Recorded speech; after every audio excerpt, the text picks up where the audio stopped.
when emotions are concerned, and any and all balance of bodily sensations and stimulation in general, it is, I like to look at it as walking a slackline. So, in the sense of keeping balance, it is such that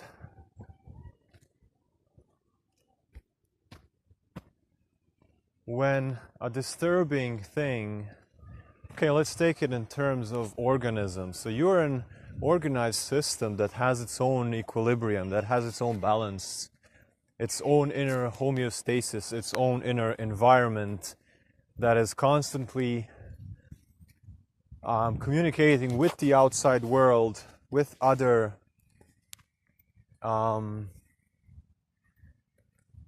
organisms. And when that happens, you require some time. So when you come within an energy field of something that's disturbing, like a disturbing energy field of another person, or some event in front of you,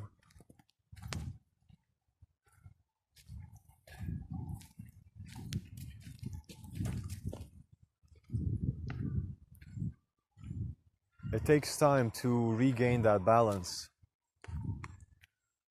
And if we think of that balance as a middle point, and we think of the turmoils as one side and intense stimulation, intense exhilarating feelings of high, just highs on the other side, you can kind of see that it's best to keep to the middle.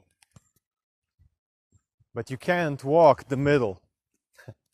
You can't, when you're on a slack line, you can't stand still.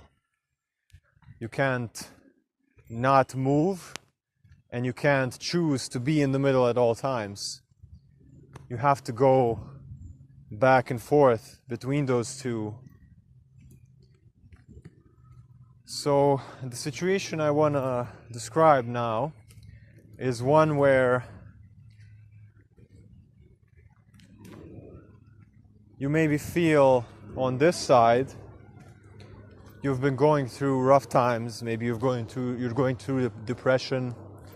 Maybe you're going through turmoil, stress in life, hard times. And then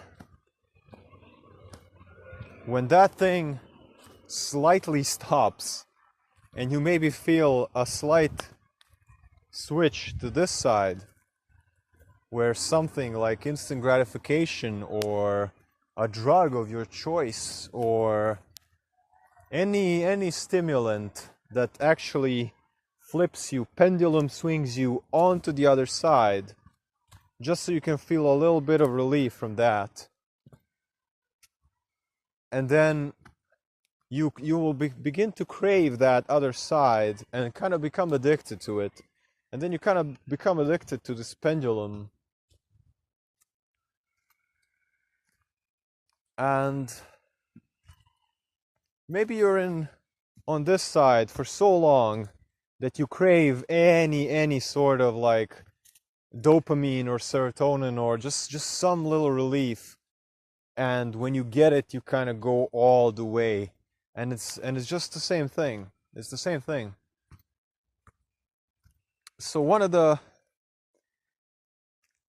things from human design that I've learned, which is also from the I Ching, the Book of Changes, the 64 hexagrams, is that one of the gates I have in my design tells me that when I'm successful in overcoming danger, I need to be content and I need to celebrate the victory in peace.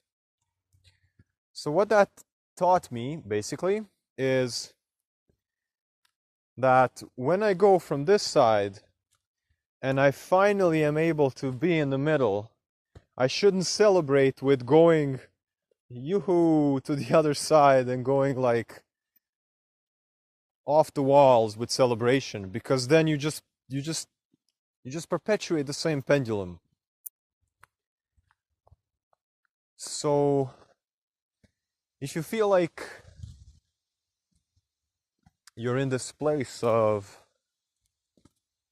that pendulum swing between depression and, on the other side, extreme stimulation, you're trying to compensate for that. The trick is to find the place in the middle when that hard times pass, and then stay there, because that's the thing, that's the journey, that's the middle way, but not the static middle way, but just the slack line of left and right. And when you're in that middle way, just be okay with it, just be grateful. Don't go like, oh, finally it's Friday, now let's let's rub our head against the wall from happiness. Because I think you get it, right? When you get to that middle point, try to be grateful that you can finally feel the peace, and try to stay there.